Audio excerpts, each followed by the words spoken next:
Mart je mjesec buđenja, bliži se proljeće i svi mi povrtlari jedva čekamo ljepše dane da krenemo sa pripremama za novu sezonu. Iako ja često koristim izraz nova sezona, mnogima od nas uzgoj nikada ne prestaje jer i tokom zime uzgajamo i beremo obilje plodova. Iskusni poljoprivrednici znaju šta treba da rade u martu, ali mladi i početnici, kao i amateri koji se za kućne potrebe bave ovim poslom, često su u nedoumici šta je to što bi mogli sada da rade. Većina povrtlara koji imaju plastenike i neke zaštićene prostore su već posijali, pa čak i presadili svoje povrtnice u veće posude, čuvajući ih i uzgajajući za presađivanje u plastenike ili na otvoreno kada za to dođe vrijeme. Naravno, sve to ovisi o vremenskim uslovima, pa će te radnje još malo pričekati. Ipak, postoji mnogo drugih poslova kojima je sada vrijeme i postoji čak nekolicina biljaka koje se mogu, a neke i moraju, sada sijati. Mart je stvarno udarnički mjesec za radove u bašti, voćnjaku, povrtnjaku. Zato je sada krajnje vrijeme da uđete u svoje bašte, da zasučete rukave kako biste započeli sa prvim radovima. Vjerujem da su mnogi od vas to jedva dočekali. Mart je idealan mjesec za pripremu zemljišta za sadnju. Možete da zemljište okopate motikom, ašovom ili sa nekom manjom vrtnom mehanizacijom poput freze. Sve zavisi kog tipa je zemljište, odnosno njegova zbijenost. Ukoliko je površina veća, naravno da preporučujemo da to učinite nekim poljoprivrednim mašinama. Prije okopavanja trebalo bi da stavite tanak sloj zrelog stajnjaka, onda prekopate ili ga nakon okopavanja obogatite mineralnim hranjivima. Priprema tla je vrlo važna, pa za svaku biljku imate poseban video na našem kanalu u kojem detaljno objašnjavamo postupak njenog uzgoja kao i predsjetvenu pripremu tla.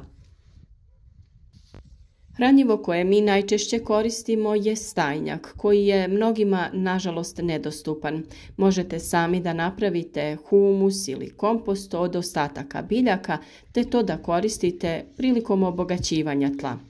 A tu je i pepeo koji odgovara mnogim biljkama jer daje potrebne količine fosfora i kalija, pa njega posipamo po tlu prije sjetve i sadnje. Podsjećamo vas da je još uvijek u toku darivanje na našem YouTube kanalu. Slušajte pozorno i odgovorite na pitanje koje ćemo reći nešto kasnije u videu. Tako povećavate šansu da osvojite vrijedne poklone. Mart je idealan mjesec za pripremu rasada sezonskog povrća kao što su brokula, karfiol, kupus, krastavci, paradajz, paprika, lubenica, dinja i patliđan. Ukoliko niste uspjeli sačuvati sjeme od prošle sezone uzgoja, možete sjeme pronaći u poljoprivrednim apotekama, ali i u raznim vrtnim centrima.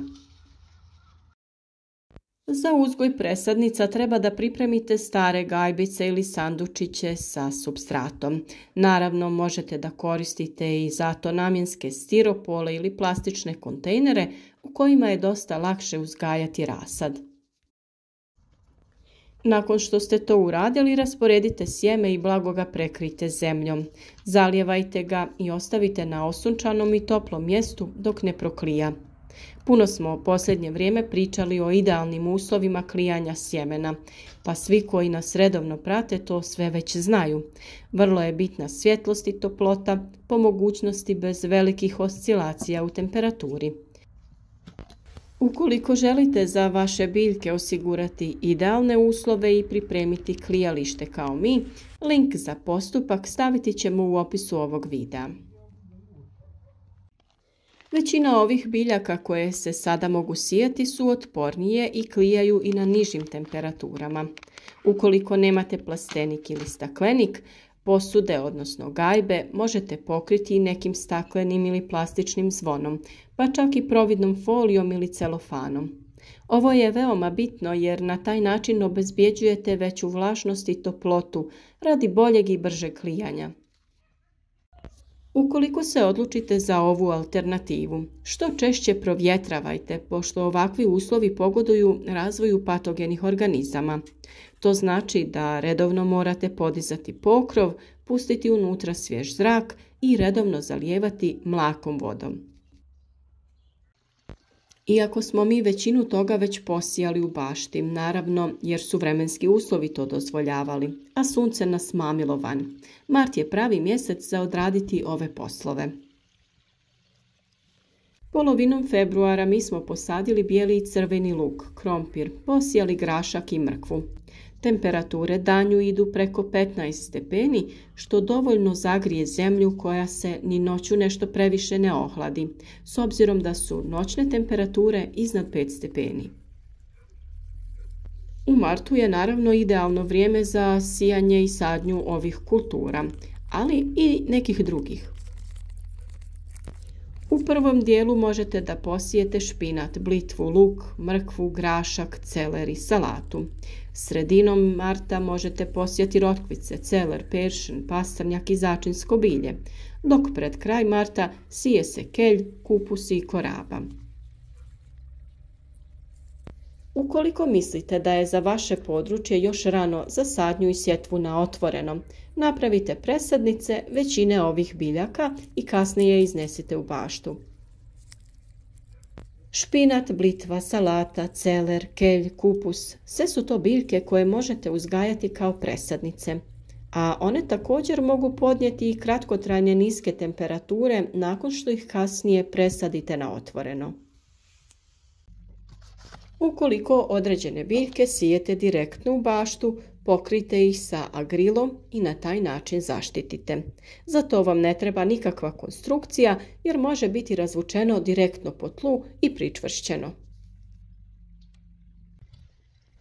Vrlo dobro je znati da li je vaša bašta alkalna ili kisela.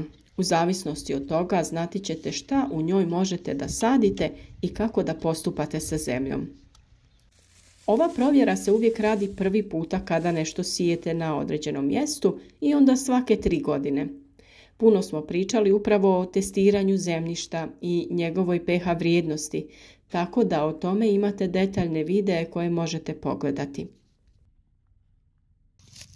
Ukoliko ste primijetili da vaše biljke ne uspijevaju kako bi trebale ili kvalitetno kao nekada, vjerovatno se dogodilo da su dosta iscrpile zemlju i da se upravo balans zemljišta poremetio. Znamo da se za neke manje površine ne isplati raditi analiza zemljišta profesionalno, pa zato pogledajte video o tome i o dodavanju vapna, koje uveliko može pomoći u stabilizaciji pH vrijednosti tla.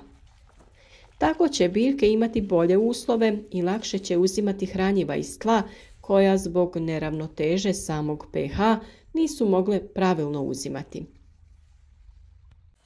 Također postoje i sprave koje možete sami nabaviti i testirati kvalitetu vašeg tla, te prema prikazu vidjeti u koju skupinu spada vaše tlo i kako ga popraviti. U ovom mjesecu se orezuje voće i žbunasto bilje koje cvjeta tokom ljeta, a neke od njih su ruže, hortenzije kao i živa ograda. Pažljivo uklonite grane koje su višak, a koje su orijentisane prema unutrašnjosti kao i suhe grane i oštećene uklonite u potpunosti.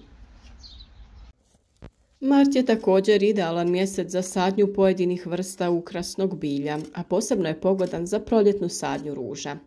Još nije kasno ni da posadite voćke, ali pod uslovom da zemlja nije smrznuta i previše vlažna. Oko stabala starih voćaka još uvijek možete da dodate stajnjak ili kompost. Na ovaj način ćete održati veću plodnost zemlje, suzbiti korove i omogućiti duže zadržavanje vlage. Sada je dobro vrijeme i da krenete sa pripremom komposta. Kompostiranje je savršen način za recikliranje sveg biljnog otpada, kao i određenih ostataka iz kuće. Za uzvrat dobivate idealno hranjivo. Uskoro će ta gomilica pretvoriti se u kvalitetan kompost, a detaljan postupak pripreme tog kompostišta naravno da imate na našem kanalu. Mi se svakako radujemo novoj sezoni i prirodi u kojoj je sve zeleno, lijepo i ispunjeno. Radujemo se novim saznanjima, isprobavanju novih povrtlarskih metoda i naravno izradi novih video sadržaja koje nesebično dijelimo sa vama, u nadi da ćemo nekome biti od pomoći ili nekoga potaknuti na pustolovinu povrtlarstva. Svima vam želimo uspješnu sezonu, povoljne vremenske uslove, zdravlje i volju za radom. A ukoliko želite, družite se s nama i na našoj Facebook stranici gdje svi zajedno razmjenjujemo iskustva, pričamo o različitim temama. Slobodno nam se pridružite, pišite objave, stavljajte slike vaših vrtova i bašti. Na taj način pokušavamo pokazati i mladima kako je povrtlarstvo jedna zanimljiva aktivnost koja liječi i dušu i tijelo. Nakon napornog dana na poslu, jako je lijepo otići u prirodu, u vaš voćnjak ili vrt i kretati se, odmarati misli, pa na kraju samo sjesti i opustiti se. A današnje pitanje nije komplicirano. Čuli ste u videu koje biljke mi preporučujemo kada da se siju, pa umjesto da nabrajate koje su to biljke, vi sa nama u komentaru podijelite vaše iskustvo. Kažite koje biljke ste posijali, koje uzgajate kao presadnice, a koje ćete tek sijati. Nadamo se da ste uspješni i da su vam naši savjeti korisni. Tu smo naravno i za sva dodatna pitanja. Hvala vam svima što nas pratite iz svih zemalja svijeta i šaljemo vam svima lijepe pozdrave.